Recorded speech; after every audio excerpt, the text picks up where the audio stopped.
Tent हमारे पास element क्या होता है? बेसिकली हमारे पास एक ऐसा एलिमेंट है जब हमारे पास एक्स के ऊपर स्केयर दिया जाए तो आंसर में वो हमें एक्स दे।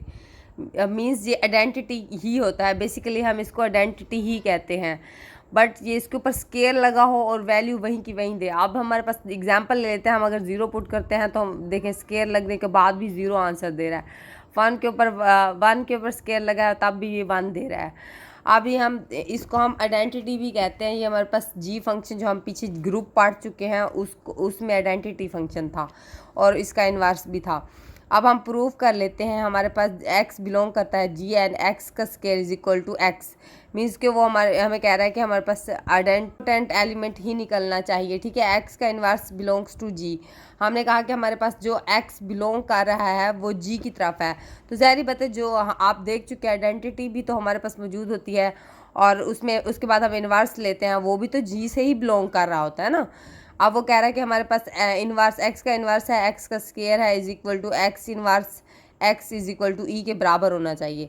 अब उन्होंने हमें यही एलिमेंट दिया है और उन्होंने प्रूव कहा है कि हमारे पास ये एलिमेंट निकाल के आइडेंटिटी ही आती है ना। मतलब मैंने आपको बोला ना कि ये हमारे पास जो x होता है इसको आइडेंटिटी भी कहते हैं। तो मीन्स कि हम जब इसको x का स्केयर जब ये निकलेगा तो इक्वल होता है ई के।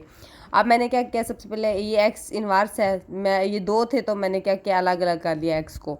ठीक है, अब ये इसको और इसको जब मैंने मिलाया तो मैंने आपको ऊपर बताया कि जब हमारे स्केयर वाली नहीं वैल्यू ये वाली, इसको हम कहते हैं ये हमारे पास ई के इक्वल है। जब ये वाली एक दफ़ा इन्वर्स में एक ऐसे आ जाए तो वो ई के इक्वल हो जाती है।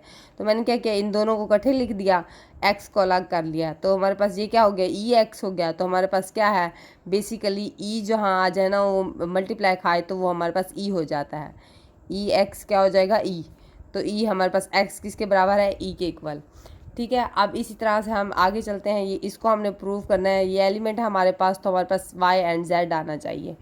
ठीक है, अब हम सिंपल ऐसे कटिंग नहीं कर देंगे, हमने कुछ पुटिंग करनी है और आंसर निकालना है। ऐसे थोड़ी आम रूटीन से जैसे बच्चे कर देते हैं ये और ये कट गए तो आंसर आ गया, नहीं। अब देखिए हमने इसको भी इन्वर्स वाले ही तरीके से करना है ताकि हमारे पास वो ये ई वाला आइडेंटिटी ही निकले हमारे पास। अब मैंने क्या किया, एक्स को दो बोथ साइड मैंने एक्स को इन्वर्स मल्टीप्लाई कर दिया। ठीक है, ये हमारे पास दो कंडीशंस हैं, मैंने इधर भी किया इधर भी किया, पहले इधर वाली को हल किया फिर सेकंड वाली को हल किया। मैंने क्या किया, इन दोनों को आपस में मल्टीप्लाई कर दिया, इनको ब्रैकेट में बंद कर दिया और इस वाई को अलग कर दिया, क्योंकि हमें पता है कि इन्वर्स और एक्स जब यहाँ आते हैं तो वो किसके इक्वल होते हैं, minus x is equal to e के आते हैं। ठीक है, तो मैंने क्या किया, इन दोनों को इकट्ठे कर दिया। जब मैंने इनको इकट्ठे किया तो हमारे पास ये आंसर में वाई निकल आया। ठीक है, अब इसी तरह मैंने इसी को भी इन दोनों को इकट्ठे कर दिया और जेड को साइड पे कर लिया। जब ये ई हमारे पास आ गया तो हमारे पास क्या है, ये ई एक्स के जेड के इक्वल है। ठीक है, यहाँ तक तो आप सबको बात क्लियर समझ आ चुकी होगी। तो प्रूफ किया और हमने कहा ये Z is equal to Y is equal to Z है, क्योंकि देखिए इन्वर्स मल्टीप्लाई किया था ना बोथ साइड पर, ये तो फंक्शन हमें दिए गए थे। इस प्रॉपर्टी को हम कहते हैं कैंसलेशन भी ला कहते हैं इसको। थर्ड प्रॉपर्टी है, उन्होंने कहा कि हमारे पास जो इन्वर्स है उसका भी होल स्केयर इन्वर्स है इज इक्वल टू एक्स के है।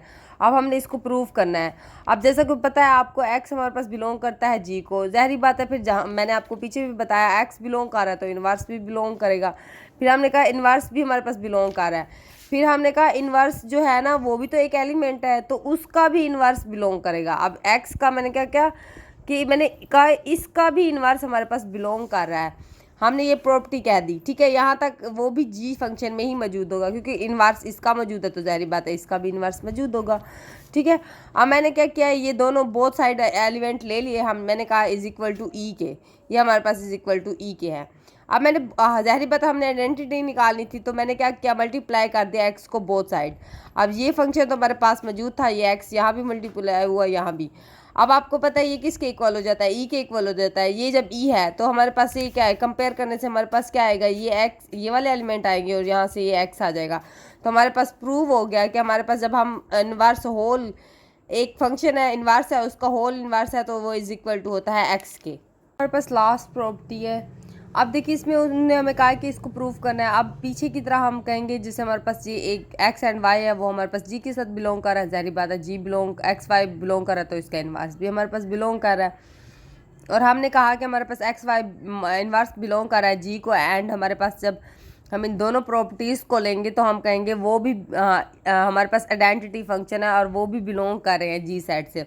अब ज़ाहिर बात है यहाँ से एक्स वाई है तो यहाँ से वाई एक्स है, मीन्स के प्रोडक्ट रूल यूज़ हो रहा है। तो हमने इस तरह से तो देख लिया, अब हमने इस तरह से करना है कि हमारे पास एक्स वाई भी हो और यहाँ से वाई एक्स हो। हमने क्या किया, एक ये वाले एलिमेंट ले लिए, फिर हमने कहा एक्स एंड वाई। यहाँ देखिए वाई पहले ठहरा है, यहाँ एक्स पहले ठहरा है, यहाँ हमने एक्स एंड वाई लिखा है, ठीक है। अब हम एसोसिएटिव प्रॉपर्टी लगाते हैं। आप देखिए ये हमारे पास सबसे पहले ये हमारे पास एक एलिमेंट कंसीडर होगा, ठीक है, ये पहला ये दूसरा, ठीक है। हमारे पास 3 प्रॉपर्टीज़ होती हैं, ये फर्स्ट ये सेकंड ये थर्ड, ठीक है। अब क्या करते हैं हम -1 को वैसे वैसे ठहरा दिया हमने, ये क्लियर प्रॉपर्टी में ऐड कर लिया ना हमने, -1 एंड एक्स एंड वाई, ये देखिए ये चीज़ यही चीज़ बनी। ये देखें हमने क्या वाई को वैसे कर रख दिया, ये हमारे पास 2 एलिमेंट्स थे, ये पूरा इसको हम पूरा सेट करेंगे, ठीक है। हमने क्या किया 1 लिख दिया, फिर इसको ब्रैकेट में डाल दिया। अब आपको पता है कि हमारे पास वाई जब हम इस दोनों को इकट्ठे करेंगे, ठीक है, इनको इकट्ठे कर लिया, वाई को अलग कर दिया, ये माइनस वाई इनवर्स ठहरा हुआ है, ये हमारे पास किसके इक्वल हो गया, ई के इक्वल हो गया ये वाई। अब आपको पता है कि ई ख़त्म हो जाता है तो ये हमारे पास क्या हो गया, ये जब इसका इन्वर्स और इसका इन्वर्स आएगा तो हमारे पास ई आ जाएगा। सिमिलरली अगर हम इसकी बात करें कि हम इनकी ऑर्डर्स चेंज कर लें तब भी बात सेम है।